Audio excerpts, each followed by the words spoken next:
আর হে আমার মায়েরা, খুব ভালো করে শুনে রাখুন।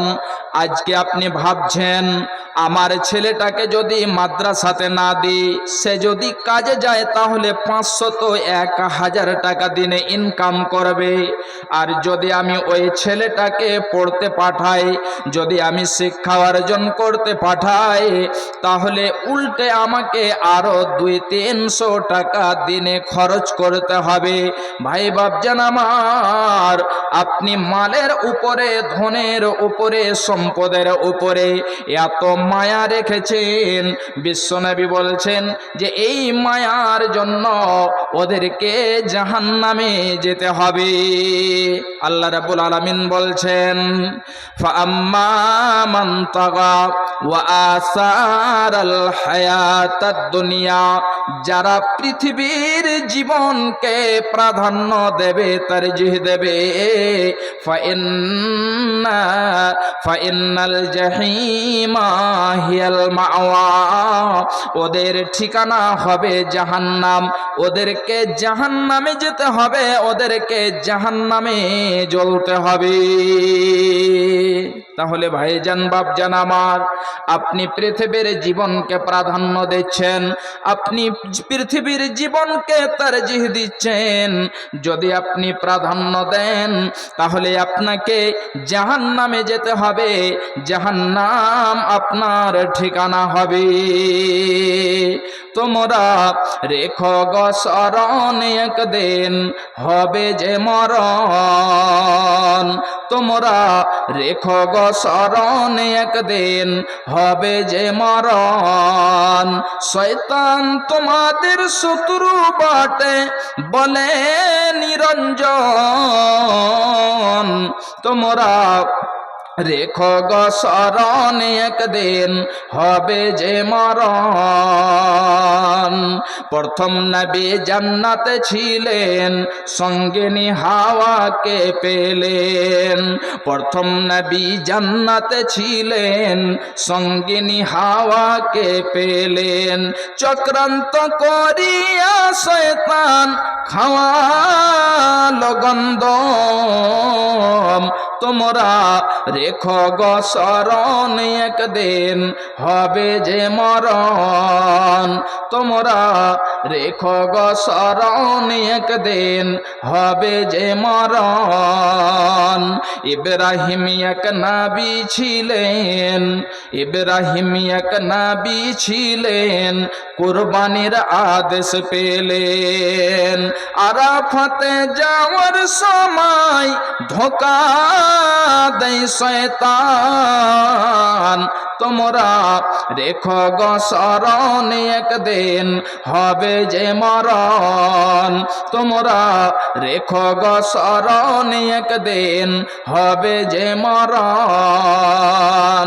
আরাফাতে হাজির হলেন, আরাফাতে হাজির হলেন, শয়তানকে পাথর মারলেন।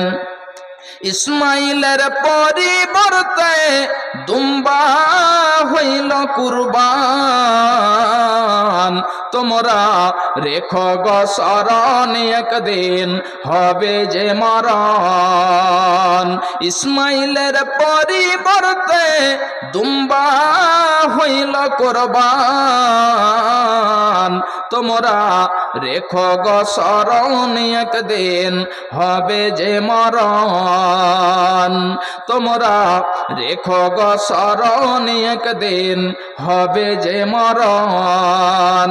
শয়তান তোমাদের শত্রু বটে বলে নিরঞ্জন, তোমরা রেখো গো স্মরণ, একদিন হবে যে মরণ। তাহলে 1 নম্বরে কি বললাম? শিরক করা যাবে না। শিরক করা আল্লাহ রাব্বুল আলামিন হারাম করে দিয়েছেন।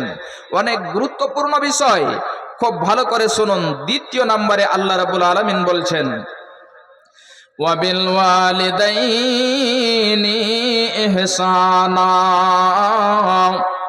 হে পৃথিবীর মানুষেরা, হে পৃথিবীর বান্দা বান্দিরা, শুনে নাও, তোমরা তোমাদের মাতা পিতার সাথে ভালো ব্যবহার করবে, মাতা পিতার সাথে সৎ ব্যবহার করবে, সৎ আচরণ করবে। মাকে গালি দেওয়া যাবে না, মাকে ধমক দিয়ে কথা বলবে না, মাকে পথের ভিখারি বানিয়ে দেবে না। হে ভাইজান বাপজান আমার, খুব ভালো করে শুনে রাখুন, মায়ের এতটা যেন মর্যাদা রয়েছে।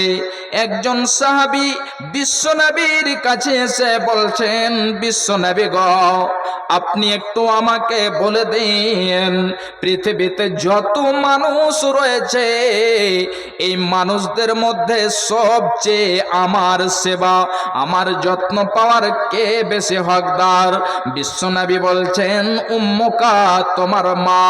সুম্মা মান ইয়া রাসূলুল্লাহ, হে আল্লাহ পাকের নবী, তারপরে কে? আপনি একটু আমাকে দয়া করে বলে দেন। আবার বিশ্বনবী বলছেন, তোমার মা। একবার, দুইবার, তিনবার প্রশ্ন করা হলো। বিশ্বনবী বলছেন, তোমার মা, তোমার মা, তোমার মা। এবারে আবার প্রশ্ন করেছেন, সুম্মা মান ইয়া রাসূলুল্লাহ, হে আল্লাহর রাসূল, তারপরে কে? আপনি একটু আমাকে বলে দেন। বিশ্বনবী বলছেন, তোমার পিতা। তাহলে ভাইজান বাপজান আমার, একবার, দুইবার, তিনবার মায়ের কথা বললেন, চতুর্থবারে বিশ্বনবী বলছেন, তোমার পিতা। এই জায়গাতে বিশ্বনবী আমার পিতা থেকে মায়ের, মাতার যেন বেশি সম্মান দিয়েছেন। এই জন্য দিয়েছেন, মায়ের সম্মান এই জন্য বেশি দিয়েছেন, যখন মা বৃদ্ধা হয়ে যায়, বয়স হয়ে যায় এবং ছেলেরা মেয়েরা যুবক যুবতী হয়, এমন সমাতে ওই যুবক যুবতীরা মায়ের যেন অমান্য করে থাকে, মায়ের নাফরমানি করে থাকে। এই জন্য বিশ্বনবী আমার একবার, দুইবার, তিনবার বললেন, তোমার মা। চতুর্থবারে বিশ্বনবী বললেন, তোমার পিতা। অনেক বাবা খুবই রাগাল থাকে, কড়া থাকে। যদি ওই ছেলে কথা না শুনে তাহলে আমাদের দিকে ওটাকে পয়না বলে থাকে। আগে যে আপনার গরু দিয়ে চাষ করত, একটা লাঠি হতো না, ওই লাঠি। তো অনেক পিতা রাগাল থাকে, ওই লাঠি চলবে। এই জন্য বিশ্বনবী আমার, এই মা যখন বৃদ্ধা হয়ে যায়, মায়ের কথা শুনে না। ছেলেকে যদি বলে ডানে যাও, যাবে বামে, কিন্তু পিতা যদি বলে তাহলে তার ক্ষমতা নেই। কিন্তু অনেক পিতা নরমও আছে, জি, পিতার কথা শুনে না। ভাইজান বাপজান আমার, খুব ভালো করে শুনে রাখুন, বিশ্বনবী আমার এতটা যেন মাকে মান সম্মান দিয়েছেন। শুধু তাই নয়, খুব ভালো করে শুনে রাখুন, আল্লাহ রাব্বুল আলামিন বলছেন, বিসমিল্লাহির রহমানির রহিম, وَقَضَى رَبُّكَ أَلَّا تَعْبُدُوا إِلَّا إِيَّاهُ وَبِالْوَالِدَيْنِ إِحْسَانًا। মহান আল্লাহ রাব্বুল আলামিন বলেন, এটা তোমার রবের পক্ষ থেকে ফয়সালা করে দেওয়া হয়েছে। খুব ভালো করে শুনে রাখুন, এটা তোমার রবের পক্ষ থেকে ফয়সালা করে দেওয়া হয়েছে।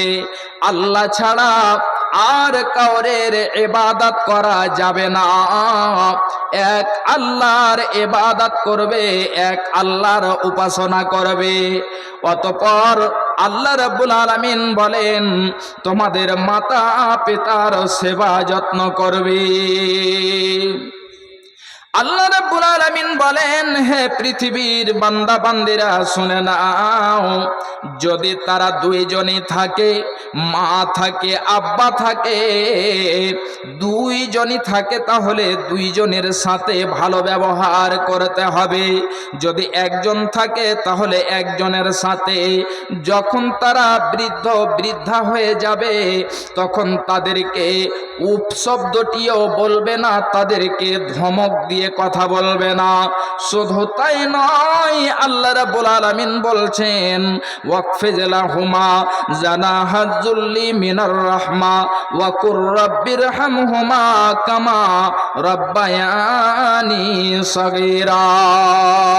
হে পৃথিবীর মানুষেরা শুনে নাও, তোমাদের যে রহমতের চাদর রয়েছে, তোমাদের যে ভালোবাসার চাদর রয়েছে, ওই মায়ার চাদর, ভালোবাসার চাদরখানাকে তাদের জন্য বিছিয়ে দেবে এবং আল্লাহর কাছে দোয়া করবে, হে আল্লাহ, তুমি আমার মাতা পিতার প্রতি ওই মতোই রহম করো, যে মতো আমি যখন ছোট্ট ছিলাম, আমার এই ছোট্টবেলায় যে মতো আমাকে রহম করেছে, আমাকে ভালোবাসা দিয়েছে, আমাকে মায়া মোহাব্বত দিয়ে মানুষ করেছে, লালন পালন করেছে, হে আল্লাহ, তুমি তাদের প্রতি ওই মতোই রহম করো।